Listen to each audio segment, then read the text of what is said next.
Salut à tous et bienvenue dans une vidéo pour satisfaire vos envies d'horreur.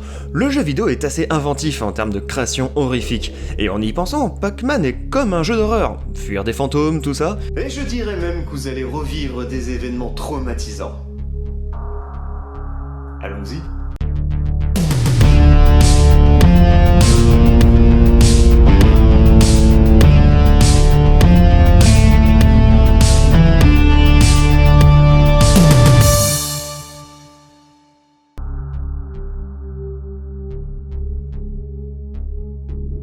Lucifer, Ghouls and Ghosts. Ce jeu est la suite de Ghosts and Goblins sorti sur NES, qui raconte l'histoire d'Arthur qui devait sauver sa princesse bien-aimée des griffes du démon King Astaroth.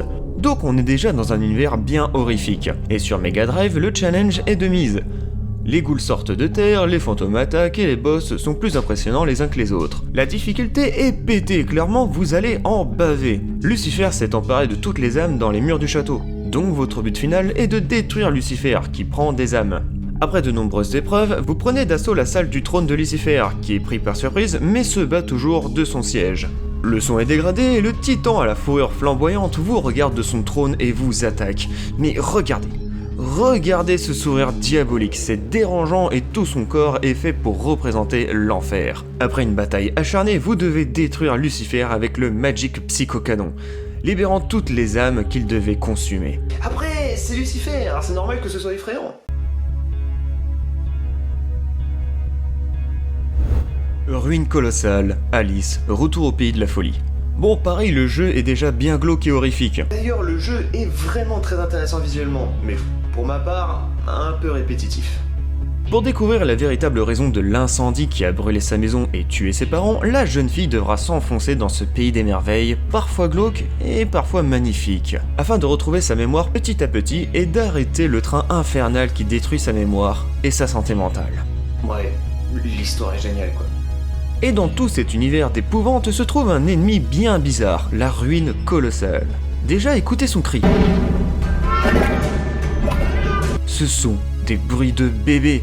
La ruine colossale est composée de ruines, de machines et de têtes et bras de poupées, et le plus grand ennemi de la ruine avec de solides défenses et des attaques mortelles. Il attaque principalement avec des projectiles enflammés et tente d'attraper Alice avec ses mandibules à bras de poupée.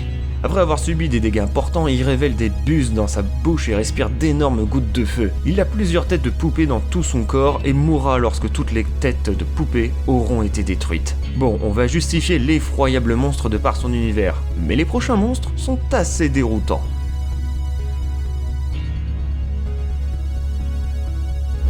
Poignant, The Legend of Zelda, Ocarina of Time. Ah, Zelda, c'est magique. On incarne un espèce d'elfe avec une super épée, avec des ennemis plus variés les uns que les autres. Mais rien de bien effrayant.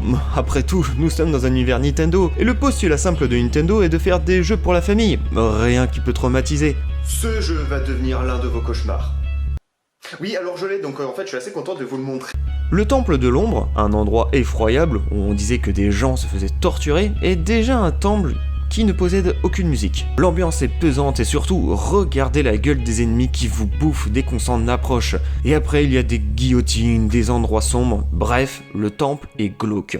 Mais surtout, une pièce va retenir votre attention. Cette pièce, avec des bras qui sortent du sol. On s'approche, et là on est attrapé par un mini-boss, et il est dégueulasse.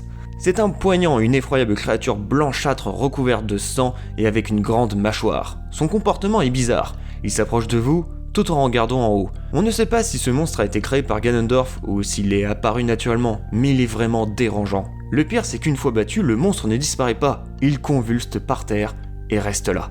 Depuis on a continué à voir de belles bestioles flippantes dans Zelda, comme le Yeti dans Twilight Princess ou tout simplement une lune avec un large sourire dans Majora's Mask. Mais on en parlera peut-être dans un autre épisode. Zero Two, Kirby 64, les éclats de cristal. Ah Kirby, c'est mignon, c'est joli, c'est choupiné. On a une petite boule rose qui se balade dans un monde magnifique avec de belles couleurs. Et encore une fois, c'est Nintendo, pas de soucis. Sauf que dans Kirby 64, le jeu est très sympa. Non mais voilà, c'est un jeu de plateforme très divertissant. Et là voilà ce boss, Zero Two. Un espèce d'ange avec un seul œil qui pleure du sang.